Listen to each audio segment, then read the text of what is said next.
तो देखिए वो मेजर साहब अभी बता रहे थे, वो पेशावर कोर के जो जीओसी थे, उन्होंने उसमें एक लाइन कही थी। उसमें उन्होंने कहा था कि पाकिस्तानी सीपेक में सिर्फ सिर्फ क्या पंचर लगाने के लिए गाड़ियों के।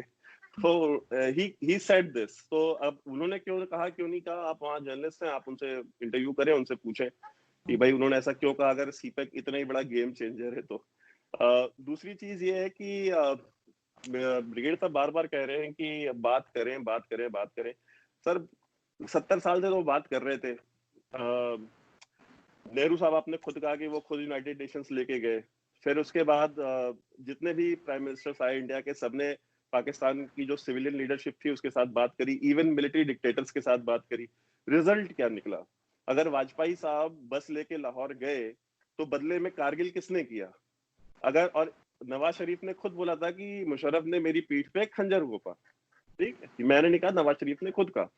उसके बाद मोदी साहब अगर वहां गए उनके पोती की शादी में, तो उसके बदले में उरी और पुलवामा और पठानकोट और क्या क्या, जब जब जब भी इंडिया ने कोई इनिशिएटिव लिया है आपके यहाँ से, आपका जो डीप स्टेट है, आईएसआई है, वो इस तरह की मिस एडवेंचर्स करती है ताकि टॉक्स डिरेल हो।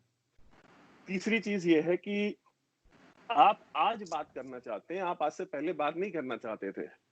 आपसे मुराद मेरी कि आपकी जो रियासत है वो आज इसलिए बात करना चाहती है बिकॉज वो बैंकरप्ट हो चुकी है।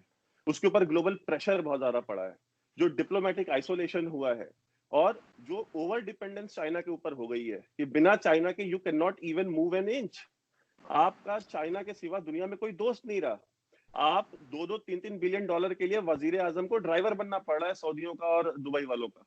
तो जो आवाम जाकर के काम दुबई में करती है, वो काम आउटसोर्स कर लिया पाकिस्तान में वजीर आजम ने। तो ये चीज जो है, इसके ऊपर हमको सोचना पड़ेगा। और आपने कहा कि वो पावर प्रोजेक्ट्स लग रहे हैं, कॉरिडोर बन रहा है पूरा सीपेक का। सर जो जो बिजली आ रही है ना सर, वो थर्मल पावर प्रोजेक्ट्स चाइना आपके यहाँ शिफ्ट कर रहा है। वो थर्मल पावर यूनिट्स जो कि चाइना में ऑब्सोलीट हो चुके हैं, जो पेरिस जो ये डिक्लेरेशन हुआ था एनवायरमेंट का, मुझे उसका एग्जैक्ट नाम अभी नहीं मेरे दिमाग में आ रहा है। तो उसके तहत जो है आपको थर्मल पावर के ऊपर डिपेंडेंस अपनी कम करनी है। तो चाइना ने जो कमिटमेंट करी थी, तो वो अपनी ऑब्सोलीट प्लांट्स जो कि कम से कम 10 टाइम्स मोर कार्बन एमिट करते हैं as compare to new thermal power plants, वो अपने पावर प्लांट्स वहां से उठा करके आपके यहाँ शिफ्ट कर रहा है, थर्मल पावर प्लांट्स। पहली चीज। आपने कहा JF-17 थंडर जो है आपने बनाया सर, बहुत अच्छा है, आपने JF-17 थंडर बनाया। उसमें सर आपने इंजन चाइनीज नहीं लगाया, इंजन आपने रशिया से लिया है। ठीक है, JF-17 थंडर का जो इंजन है दैट इज रशियन। और इंडिया ने कभी प्रोटेस्ट नहीं किया रशिया के साथ कि भाई आप उनको इंजन क्यों दे रहे हैं। तो आप ये जो कहते हैं कि इंडिया हमेशा प्रोटेस्ट करता है, अपोज करता है, हम तो नहीं करते। तो सर आपने तो स्ट्रेटेजिक, आपने उनसे इंजन लिया अपने JF-17 के लिए, हमने उसके ऊपर ऑब्जेक्ट नहीं किया। JF-17 थंडर जो है वो इतना इतना ग्रेट फाइटर जेट है कि चाइना खुद नहीं इस्तेमाल करता उसको। ठीक है सर। तो ये तो JF-17 थंडर की कहानी है। फिर आपने एक बात की थी कि आप भी यहाँ पे आकर के सीपेक में इन्वेस्ट करें, बात करें। सर देखिए, हम पिछले 25-30 साल से हम लोग डिमांड कर रहे थे आपसे कि आप हमको रूट दें सेंट्रल एशिया जाने के लिए। ठीक है, हम अफगानिस्तान ने कितनी बार बोला, अफगानिस्तान के फॉर्मर प्रेसिडेंट्स, डिप्लोमैट्स और उनके नेशनल सिक्योरिटी एडवाइजर्स सारे के सारे, दे आर ऑन रिकॉर्ड ये कंप्लेन करते हैं कि चाइना कभी, ये पाकिस्तान कभी भी अलाउ नहीं करता इंडिया से ट्रेड जो है अफगानिस्तान के अंदर।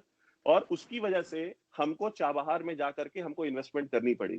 तो अगर आपने अगर ये रूट दिया होता तो चाबहार की जरूरत ही नहीं पड़ती, उसकी नौबत नहीं पड़ती। अब आपने कहा कि सऊदी और दुबई और यूएई खुद आके इन्वेस्ट करें। सर अभी आपके यहाँ पे साल भर पहले तक ये कॉन्स्पिरेसी थियरीज आपके बड़े बड़े डिफेंस एनालिस्ट प्रोपेगेट करते थे कि जो ग्वादर पोर्ट है इसके खिलाफ यूएई साजिशें कर रहा है, बिकॉज ये जो है ये रिप्लेस कर देगा जो दुबई पोर्ट है, जहां से आज की डेट में चाइना की मेजोरिटी ऑफ ऑयल ट्रेड होकर के जाती है।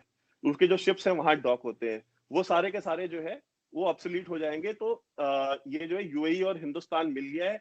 और यूएई जो इतनी $75 बिलियन की इन्वेस्टमेंट इंडिया में कर रहा है, वो इंडिया को खुश करना चाहता है। सऊदी अरेबिया इतने बिलियंस ऑफ डॉलर्स की इन्वेस्टमेंट कर रहा है because they want to secure. और यूएई और सब Saudi Arabia, you are a defence analyst, आपको ही पता है कि यूएई और सऊदी अरेबिया कभी भी they are like US and Canada या यूएस एंड यूके।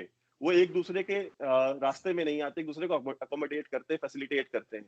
तो सर ये जो आप मुझे बातें कह रहे हैं सर, मैं उनसे बिल्कुल एग्री नहीं करता हूँ।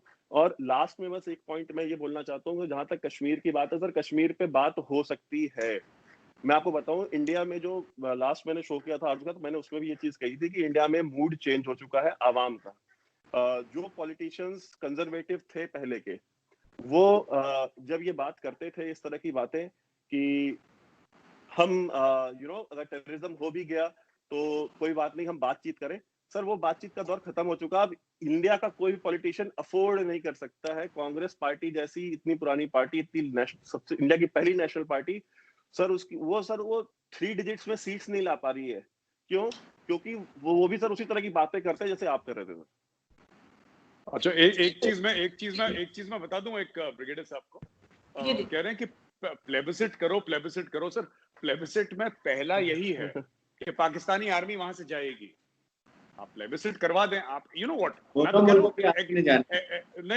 नहीं सर, आप अगर उसको पढ़ें, यूएन रेजोल्यूशंस जो है 1948 के, हाँ उसमें मैंने भी पढ़ा है सर, उसमें सिंपल ये कहता है कि पाकिस्तान फर्स्ट, पहली शरायत ये है उसमें, India will keep minimum force to maintain law and order, minimum force India के ना, and complete Pakistani army will go.